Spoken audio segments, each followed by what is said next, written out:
Everyone. I'm Cheryl Middleton. I am the past president of ACRL, and it's my pleasure to be here today with you with some of the staff from ACRL to answer any questions that you may have about committee leadership. I know we had a flipped classroom where there was a recording an hour long for people to look at. There's a lot of information, so there may be questions today. So I'm going to go ahead and make some introductions of the staff. And I'm not sure if we're going to, first I want to introduce Mary Ellen Davis, our awesome executive director for ACRL. Thank you, Cheryl. Hello, everybody. Thank you for being here. And I would like to introduce Allison Payne, who's online also. She's the program manager for strategic initiatives, and Lois Sharp, the ACRL program coordinator for governance. And without the two of them, I would not get as much work done as I had done for ACRL. So all of these people are great resources for your committee as you lead through this process. So I want to thank you all for being here today. I know everyone has very busy schedules. I want to thank you for stepping up and being willing to serve on our ACRL committees. And just welcome you, and I hope you're all having a wonderful day.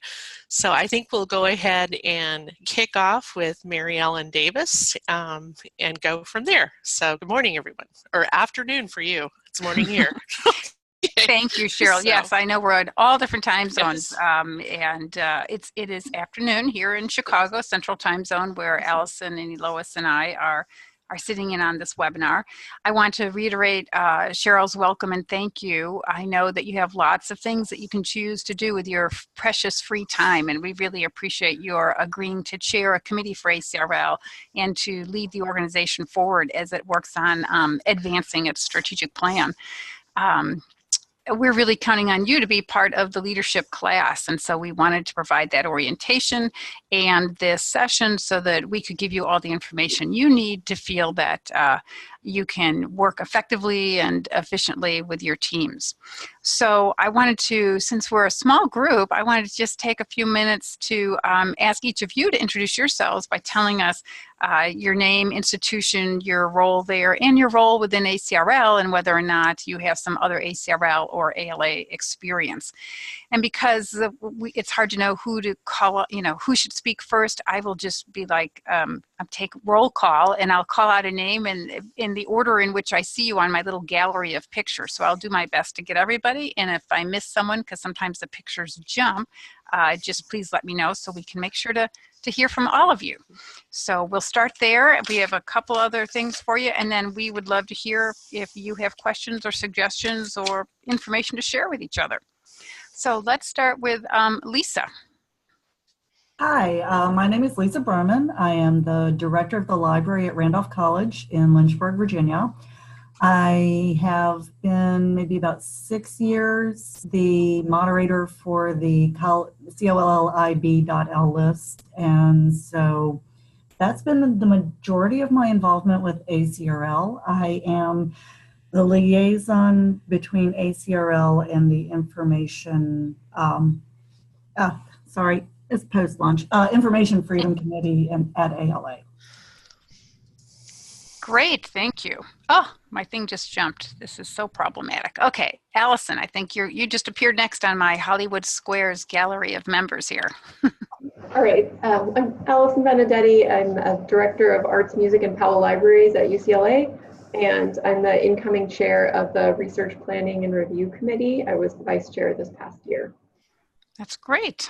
Thank you for being here. Jill.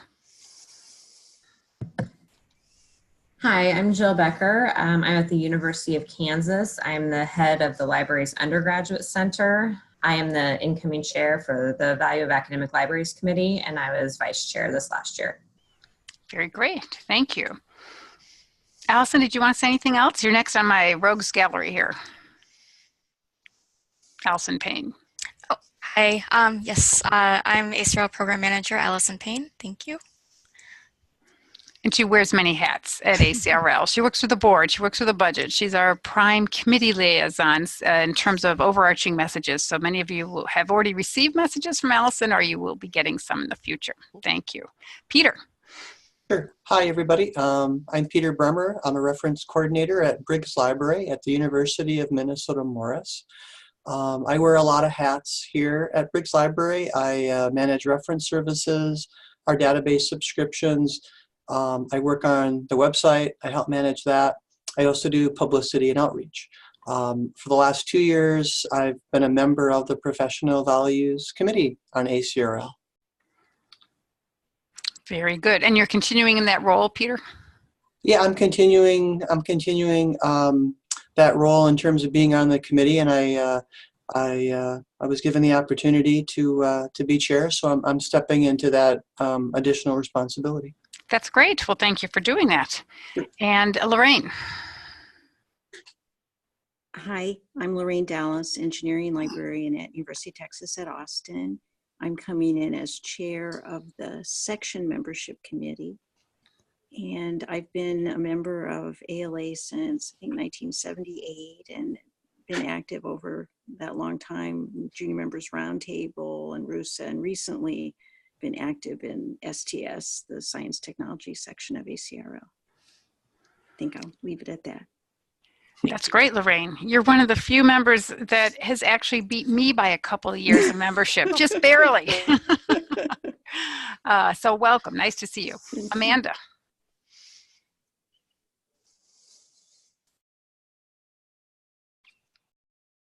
Is Amanda there? I know sometimes people get called away. We'll come back to Amanda. Alyssa? Hi, my name is Alyssa Valenti. I am the Electronic Resources and Web Services Librarian at Raritan Valley Community College in Branchburg, New Jersey. Sorry I don't have a webcam. I am low tech today for an Electronic Resources Librarian. I'm here today as the, actually I'm not sure why I'm here today, but I have 2 ACRL roles upcoming. I am the incoming Vice President, President-elect for the New Jersey chapter of the ACRL, and I'm also going to be serving on the ACRL Membership Committee. That's great. Thank you. Ginny. Hi, I'm Ginny Bame. Sorry, I've got too many tabs open on my computer. My webcam's going to crash it. I am science librarian at Miami University. That's in Ohio, not Florida. Currently serving 7 departments. Yeah, we've got a lot of turnover right now. And I am the incoming vice chair for the Research Planning and Review Committee. Very, very new to the profession, not been involved in much yet. So, well, we're hoping to change all that. Yeah, me too. We're delighted. Welcome. Welcome.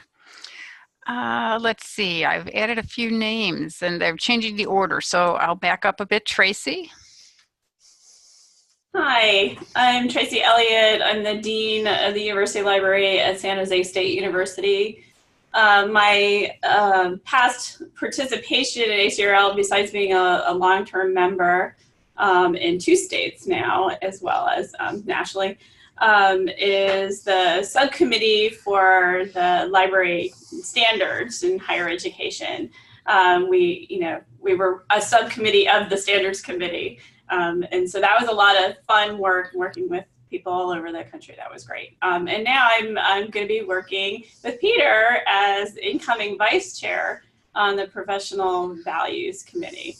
Oh, great. Welcome. All right. Let's see. How about Anne Grant? I see she's done a little typing, but you have a mic, Anne? Do you have mic capabilities? Okay. I am Anne Grant from Clemson University, and I am actually the outgoing chair of New Roles in Changing Landscapes, but our incoming chair and current vice chair couldn't be here, so I just wanted to make sure I was here for us. Well, that's very nice of you. Thank you, Anne. Shauna. Hi there, this is Shauna Edson from University of Wisconsin Parkside. I'm the instructional design librarian here, so I do a lot of distance ed. Also do some programming as well as instruction. This is my second year, going into my second year of being the co-chair of the distance learning section membership events and fundraising committee. So we've planned some fun events and I've enjoyed it a lot, so I'm excited to do it for a second year. Excellent. Welcome. And I just want to point your attention, if you haven't opened your chat box, Amanda's on her cell phone, and so she's finding it easier to type, so she's introduced herself in the chat box with the Dominique.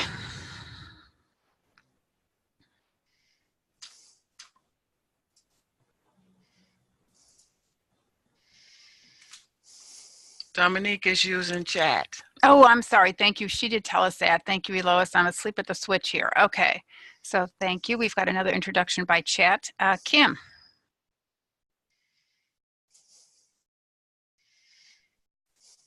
Hi, everybody. My name is Kim Copenhaver. I'm an Access Services Librarian at Eckerd College.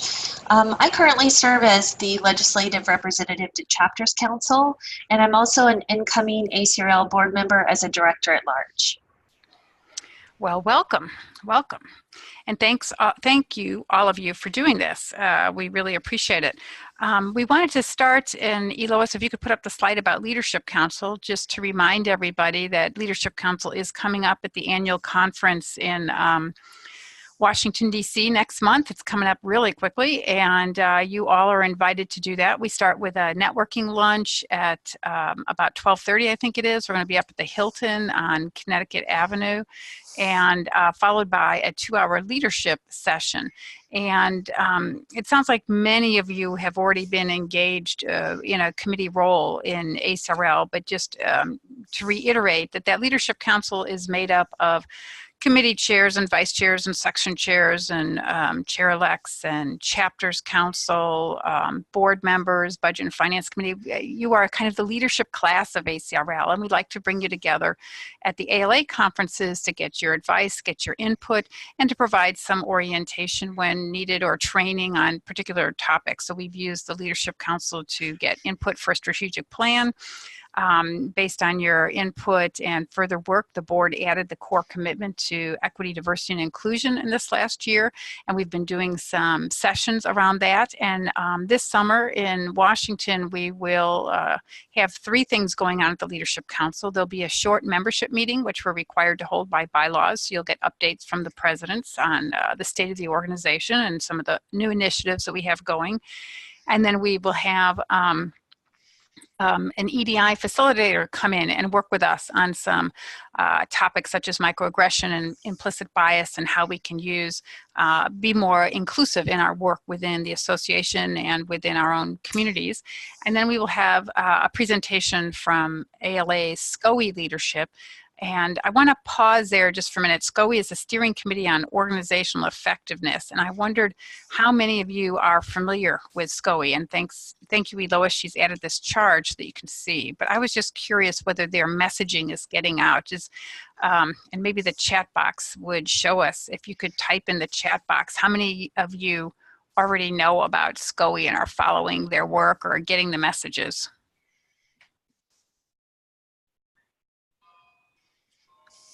Thank you, Anne.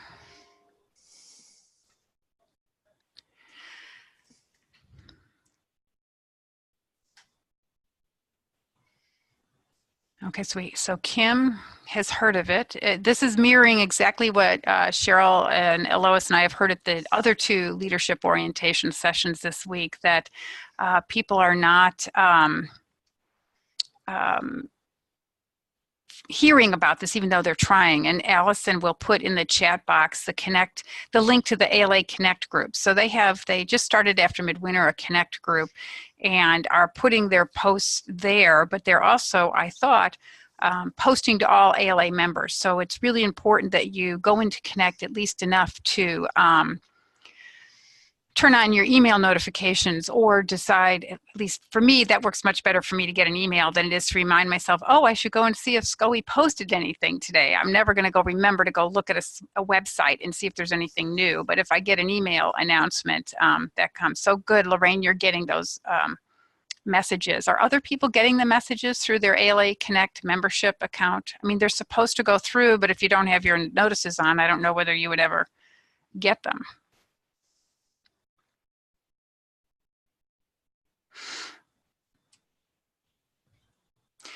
Well, I'm stressing this because what they are charged with, as you can see on the screen, is remodeling the organization. So they're rethinking, you know, should there be divisions? What kind of committees does ALA need? Are there too many choices for people? Is the association overly complex? So it's important that your voices are heard, and there are going to be 5 sessions at the ALA annual conference, 5 listening sessions where they're going to roll out a model. And Lois has put this up on the PowerPoint. It may just be my screen, Lois, but on my screen, the PowerPoint only has the first 3 sessions and the rest is cut off. I don't know if there's a way to change that or if it's just my display. Can everybody else see all 5 dates? No. Okay. So Okay, a little technical thing. I'll let Elois see if she can figure that out. And if not, Elois, maybe you can just paste that in the chat box because then people could cut and paste. Oh, good. There they are. Thank you, Shauna. So I really encourage you to try and get to one of those. And of course, I'm making an assumption. Is everyone here or most of you going to be able to go to Washington for ALA? Or are you planning to start later? Okay, Peter can't. Ginny won't. Okay, I've got a few yeses. So kind of a mixed group, So I know there's going to be some more webinars, and if you're not able to attend, I encourage you to try and follow the SCOE Connect group so you can keep up to date and make sure your voice is heard as they're developing these new models. Cheryl, did you want to say anything else about that? Anything I've forgotten?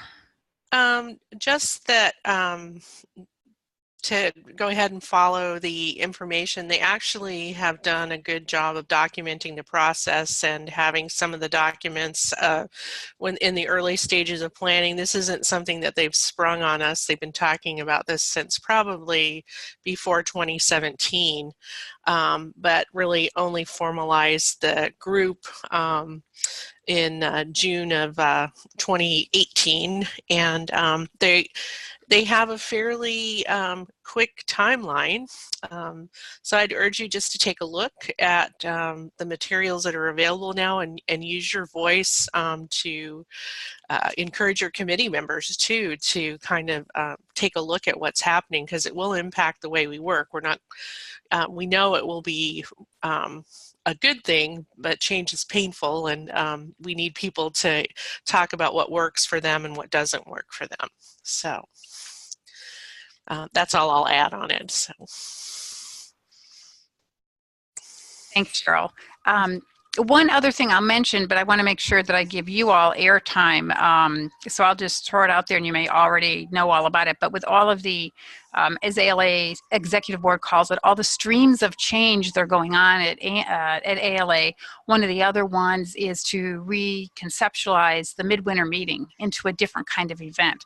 So the ACRL board is actually putting together a survey that some of you as leaders will receive, asking you about why you go to midwinter, and would you go to midwinter if you weren't chairing an ACRL committee? Is there enough other things there that you would attend, or are you doing more of your work virtually? We're finding, I think 6 or 7 of our sections did all their work virtually over the last couple of midwinter meetings.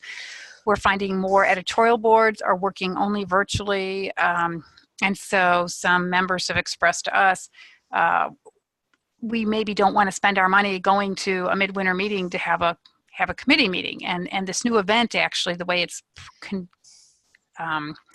currently described, is to focus on strategic leadership and the future of libraries, and book awards and youth media awards. Right. And I always forget. I thought those were the ones, though, but maybe I'm that may be. I'm looking blanking. to see. I have a new draft proposal. Hang on, let me see. I just printed it out. Yeah, leadership strategy in the future, books, media, and authors. Oh, and then the additional features are the I Love My Librarian event will move out of the New York presentation to the midwinter meeting. And it says there's going to be maybe a service initiative with it. This is all kind of drafty. But what isn't drafty is the executive director wants to roll this out by midwinter 2021. So the ACRL board will decide this summer whether it's going to participate in midwinter 20 or whether they're going to use that as a practice to say, how would we get our work done if we're not meeting face-to-face in January and face-to-face in June or July, because many of our member groups are already doing that. And I don't know, of the groups here, how many of you are attending midwinter anyway or have moved more to a virtual world? And if you want to comment, please feel free to open your mic and jump right in, or if you want to type it in the chat box. Peter's not coming, so that's good.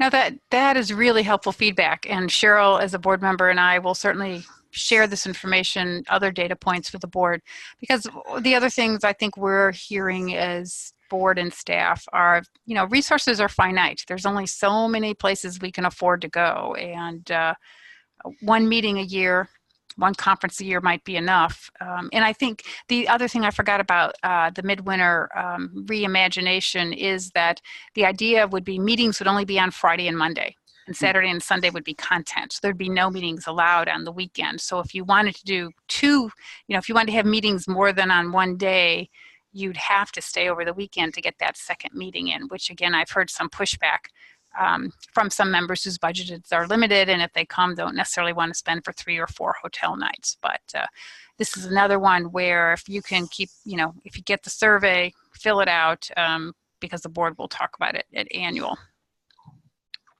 And Kim is very good. She's going to everything. We appreciate that. We appreciate that. So, Cheryl, were there any other announcements you wanted to be sure to make? I did want to. I wanted to check in with our committee leaders and just kind of check to see how aware you are of the our core commitment to equity, diversity, and inclusion. I wanted to make sure that that information is getting out there, that we have taken I would say we've taken a stance with really being intentional about EDI within ACRL. And so we have updated our Plan for Excellence, which is our strategic plan. We have had our goal area committees each review their charge and add in work. For EDI, we have updated the, what do we call that document where we write down what we do over the year? I'm sorry, I can't. Work plan? The work plan. Sorry, I'm having like a brain thing here today, but we've updated the work plan to kind of get more information from our committees, our sections. And Lauren Presley is going to continue on with this. So with the efforts for EDI, we've sort of been building each year for the past 3 years on this. And so if you haven't had an opportunity to see Lauren Presley's blog series that she's kicked off now about EDI, there's a really good series of articles and things for people to take a look at. I wanted to call that to your attention. It's in I believe, January 2020. I actually looked this up ahead of time, but now I think it's gone. It's in the January 8th, 2019 Insider, ACRL Insider, that her President's Program blog series is now live. So we'd really want to invite you into this important work that we're doing. Share this with your committees, share ideas with the board. as I said, this is very intentional and it's very important work that we're doing now. So thank you, Mary Ellen. And thank you, Allison, for posting everything, because you can read it much more concisely than I said it. No, that's great. And for those of you that are coming, there will be a program on that topic. As I said, we'll be covering it at Leadership Council. And in the next few weeks, the Research and Scholarly Environment Committee will release a research agenda for scholarly communications that's particularly has that focus on diversity and inclusion. So as another demonstration of our core commitment to EDI, we want to make sure that underserved voices were heard as we built this research agenda. So you can look for that soon. And we're working with ARL, the Association of Research Libraries, to sponsor the Ideal 19 conference in August at Ohio State University, which is another opportunity. And I think I heard there's over 400 people registered already, and they can take up to 600. So if you have any extra money in your budget and you're interested, it looks like it's shaping up to be a good conference. So, okay, we've taken up half of your time, and I want to turn it back to you. Are there many of you are seasoned committee leaders or members? Is there anything you heard in the orientation or anything you would like to ask about or are curious about, things where we can be helpful?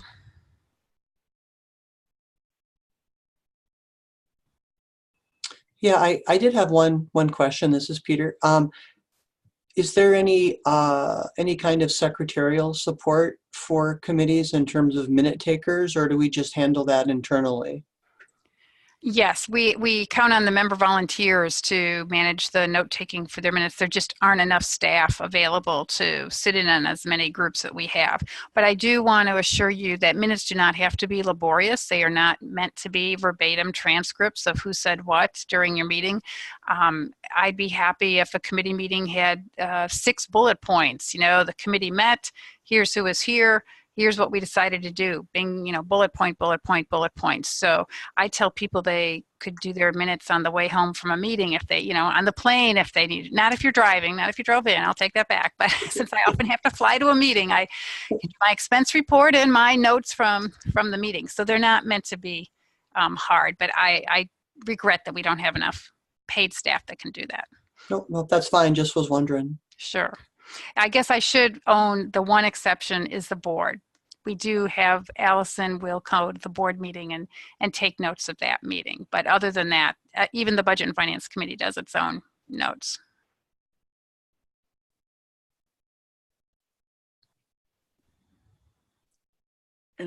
So I have a question about something I heard in the YouTube recording.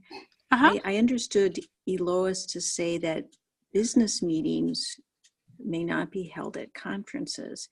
And I thought maybe that was a change I didn't know about, but I would like to know more about that topic. Oh, sure. By ALA policy, business meetings are not supposed to be held at the division conferences. So the division conferences are not supposed to compete with the ALA midwinter or annual. However, you know, ALA is now holding content at midwinter, which they're not supposed to have programs at midwinter. So, you know, I don't know. But at this point, we encourage people to meet virtually and keep the ACRL conference a content-laden one rather than a working session. We don't want people to be too tied up in committee meetings so that they can't get to sessions. Okay. So if somebody didn't hear my question, I'll just say it was a misunderstanding anyway. So that was, yeah, so not to hold business meetings at the division. At the division, right, exactly. At division conferences. Yeah. Division conferences, yes. Mm-hmm. Can I ask a quick question about meeting stuff? I was just reading through the directions. There was one part that said all meetings should be open and announced in advance, but then it said you can use your own Zoom session. And so could you just clarify, like, is that if you're using the ACRL Zoom to meet, then everyone needs to know about it, or is your own part of it? That's a great question, Allison. ALA has an open meetings policy, so unless you're discussing proprietary information like award nominations and selections, or some kind of personnel issue, we're required to have an open meeting. And what that means is that we'd like you to post in your ALA Connect space 2 weeks in advance that there's going to be a meeting. And then anybody who is an ALA member is entitled to come to that meeting. If you use your own equipment or your own Zoom account, that's fine. You can still just put the link to your Zoom account in that announcement in ALA Connect. Okay, thanks. Mm-hmm. Also, sometimes when the announcements are made, the chair or whoever posts the meeting information will say, please contact the chair and give the contact information, contact the chair to get the meeting details and how to join the meeting. That's a great suggestion, Lorraine. And I would say that I think Zoom and other video conferencing materials have really helped us get a better sense of who we're working with. I think they're good at building community. When we are online for meeting, whether it's Zoom or if it's a conference call or something, we don't always know who is in the room. So it's good to ask people to identify themselves. I know the board had a meeting last spring and there was one person in the room who refused to identify themselves and who we couldn't see. It was just like a number, or, you know, there was an identity out there. So I don't know if somebody had a shadow like account trying to get in, or whether someone was listening to the meeting. So I think that sometimes when one is online in a group or an email, it's easy to think, oh, that's all who's there. This is who I'm talking to. But just a reminder that there might be more people there than you realize. So that everything is public these days, I guess, is another way of saying that.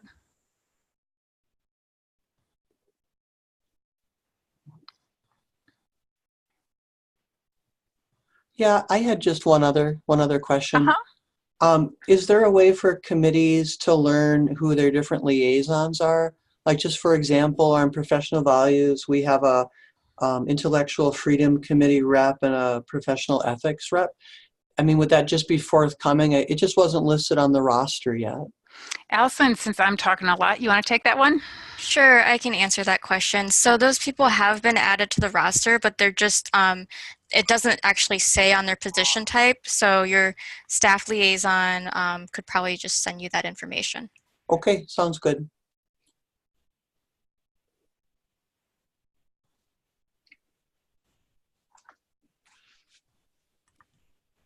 Everybody comfortable with the work plans and filling out their year-end report and working with their committee to set their goals for the coming year? Anybody have any questions about that? Allison is working diligently with a small board working group and to try and streamline the form a little bit more, to make it more clear what has to be filled out. We're getting a lot of suggestions, and so she and I just agreed we're going to finalize it tomorrow, knowing that we can continue to tweak it for next year, but that we got to draw the line somewhere so we can get it out to you. But the purpose of that report is twofold. One, so that at the end of the year, you can look back and say, wow, look at all the stuff we got done. This is great. And have a way to share it with the board so the board can see how all the various activities of all the units of ACRL add up to see if we're advancing the plan. And then two, we hope that it will, as you plan for next year, will really become that roadmap for you. The presidents and I go every year to a symposium for chief elected officers and chief staff officers, and there's kind of a joke about, you know, a poorly functioning committee, which is when everybody gets in the room and introduces themselves and said, well, what are we supposed to do? I don't know. What do you want to do? Well, and then half the meeting is not knowing what you're going to do. And you all are very busy. I know that budgets are tighter. I know that positions have more work in them than ever. So, you know, I really hope that you'll use that work plan so that you can figure out with your community exactly what it is you want to accomplish and build that roadmap to get there. Because I know when I volunteer my time or when I go to a committee meeting, I want to feel like it was a productive use of my time, that I was contributing, that I can see that it made a difference. When I come back from a meeting and we sat and chatted for 3 hours and I'm like, well, who's going to do what next? Are there any deadlines? Did we make any decisions? I'm just like, oh, could I have my 3 hours back, please? So, you know, you're getting my personal bias for liking to do things. I'm a big to-do list, check it off. That's just my personal style. But we do find in surveys of members and in the association world that volunteers like to feel that they're making a difference and don't want their time wasted because there's other things that they need to do. So I think as leaders of your groups, it really is incumbent upon you to find out how your group wants to work together and you know, take advantage of those different styles to see what will work best for the coming year. And if everybody knows what their roles are and what needs to be accomplished and they're excited about it, it'll be a fun year. Because I say that it's a lot of work to volunteer, but it ought to be fun too. If you're like, oh my gosh, I've got to go to my ACRL thing, you know, then life is too short. You want it to be enjoyable.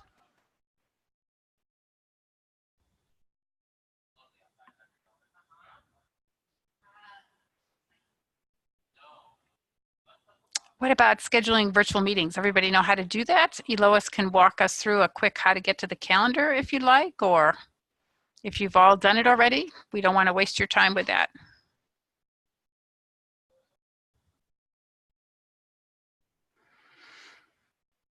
Yes, Peter, through LibCal. Oh, Allison can't hear the question. Or maybe that was an old one. Okay, yeah, that was the old question, sorry. So Lorraine sounds good. Does that mean you'd like to be walked through it, Lorraine?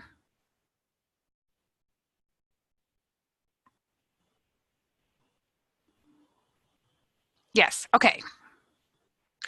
All right. First, let me share the link. That's always a good thing.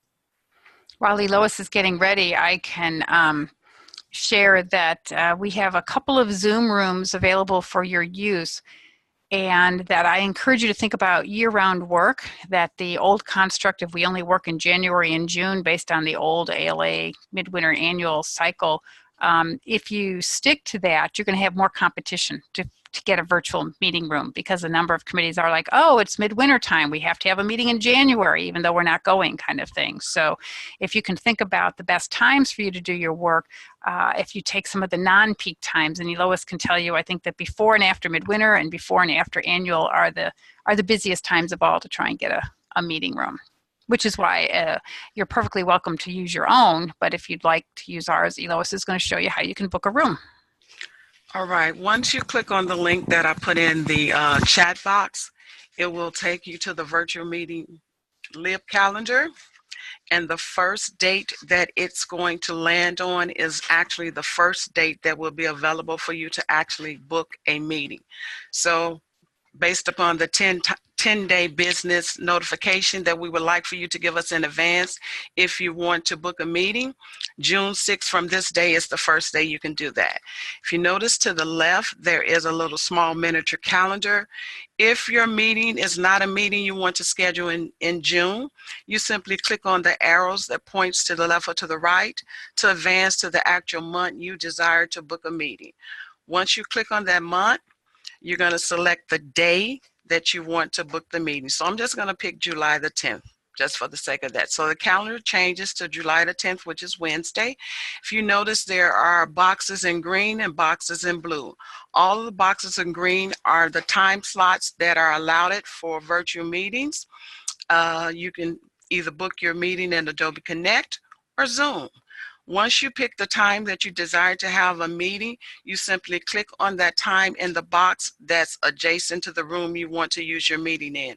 Adobe Connect can hold up to 99 participants, and Zoom can hold up to 1,000 participants. So I'm going to select Adobe Connect, 9 o'clock. These are all in 1 hour time slots. Once I click on that date, that date and time, it automatically becomes gold. And then I'm going to scroll down where it says continue. Click on the continue box, put in your full name, your email address, your unit type. Since we're in committees, you're going to select committees in the drop down. And then you're going to type in your actual unit name as it appears on the ACRL directory. So if you're a member of the ACRL Professional Development Committee, you'll type in ACRL Professional Development Committee. The meeting title, that's how you want the meeting title to appear once you send the information out to the rest of your committee members. Estimated number of attendees, it does not have to be an exact number, just your best guess. What type of meeting are you requesting? Is this a committee meeting where you're just meeting with all of your committee members to discuss business in relationship to that committee? Or is it a vast discussion forum where there's a specific topic that you like to invite others to and you may have speakers? Or is it a practice session? A practice session should only be scheduled if you have actually requested a meeting. Then you want to put in your learning outcomes, if that's applicable, your target audience, and then your presenters. You usually only have presenters for discussion forums. We need at least their name, their university or organization name, and then their email address. Because if your discussion forum is going to be recorded, we will need to submit speaker agreements for all of those presenters so that they'll give us permission to have the recorded mounted. Once you put in all this information, you're going to simply click on the Submit My Booking tab. Once you do that, I'll get an email, I'll review it, and then I'll send the link and the meeting information back to you, and you'll get it in your email. Let me just go back and say something, two things I want to mention. Let me go back up to the top. In the upper left-hand corner, there's some information that you can click on, this virtual meeting guidelines, and it will take you to LibGuides. And it'll show you the different features for Adobe Connect and Zoom. So you can do a comparison and then acquaint yourself with some other features. And that's basically it. It's really simple. It's not hard to do. If you have a meeting and you need a meeting longer than 60 minutes, then I just need you to send me an email and we can work around that.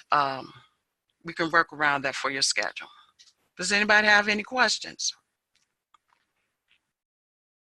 And I do want to reiterate what Mary Ellen said. Around midwinter and annual conference, requests tend to spike because a lot of people tend to want to do virtual meetings either directly prior to midwinter or directly after midwinter, and the same for annual conference and virtual meetings.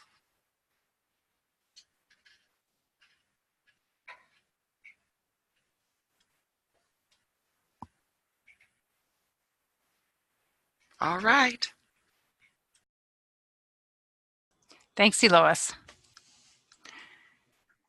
Well, I am free until 2. I'm happy to stay if there are things to talk about, but I don't want to just tap dance filler time if everything is clear to you. And I know, you know, sort of like those old one-shot BI lectures, sometimes you don't even know the question until you get into try and do something, so it's hard to anticipate everything. But happy to. You are welcome. Anne, thanks for all that you do. I encourage you, if you're not already, sign up for ACRL Insider, because you'll get news about all the different events and publications, and call for comment that ACRL puts out, and the presidents are working on that notice for Insider about trying to alert more members about the work of ALA Steering Committee on Organizational Effectiveness.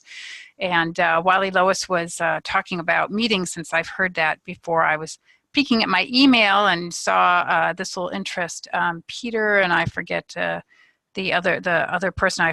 I apologize. I just got another request from Eleanor Diaz, the 5th request for comments on the Intellectual Freedom Committee's Freedom Manual. So they want comments by June 3rd. So we'll make sure to forward those to you. I can't quite tell from skimming it whether it's a brand new set of documents or whether she's just reminding us for the 5th time.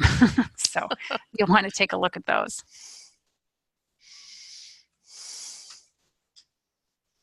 Allison or Lois, anything else you think we better highlight for people? I have a question. So Lois, can you please confirm if Adobe Connect won't be available after July 31st? Oh, I think that is correct, Allison. Okay, thanks. You're welcome. So we're switching over to Zoom. Totally Zoom. I like Zoom. It's easy. It's friendly. It's very intuitive. We don't have technical issues. And I don't get any commission on Zoom, so that was totally, totally a personal story. I like Zoom too. Will there be 2 opportunities to schedule Zoom though? Will another instance of Zoom replace Adobe Connect? Yes, and we will have a Zoom meeting, and I'll put this instructions up on LibCal once that transition is made. Zoom meeting can hold up to 99, just like Adobe Connect, and then we will have a Zoom web meeting, which can hold up to 999 participants. And we'll continue to review. If Lois comes to me and says, Mary Ellen, I've got people that, you know, the 2 Zoom rooms we have way more demand than we have capability, then we can look at adding another subscription. So we can always adjust if we need to. Or maybe as ALA reorganizes, maybe ALA will manage all the virtual meetings and have one centralized kind of thing. But all that's part of those, you know, that implementation plan if there is a remodel. But for now, the individual units are responsible for the meetings. And if you're having trouble getting in, let us know. We'll see if we have to up our bandwidth. Cheryl, any last thoughts? Things we need to? Well, as I was thinking, even though we're seasoned leaders, there's always something that comes up that we can't, that we don't know the answer to at the top of our head. And so I would say that use your board liaison, talk to your staff liaison when you have questions, reach out. You don't have to, we have a saying on the board, suffering is optional. So, and they're always very happy to help and find a solution to the work you want to do for your committee. So I would leave you with that, like any good librarian, ask questions. So. That is a great conclusion, Cheryl. Thank you very much. Appreciate all that you are going to do for us in the coming years and all that you have done. And we're here if you need us. So thanks for coming, and we look forward to working with you in the coming year. Thank you. Thank you. Mm-hmm. Thanks. Thanks.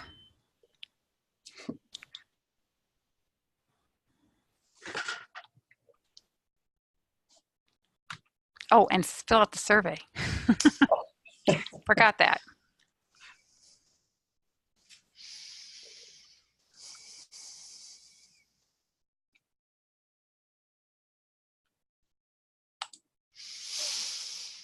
All right, well, I'm off to rejoin the meeting that I popped out of, so bye-bye. Bye.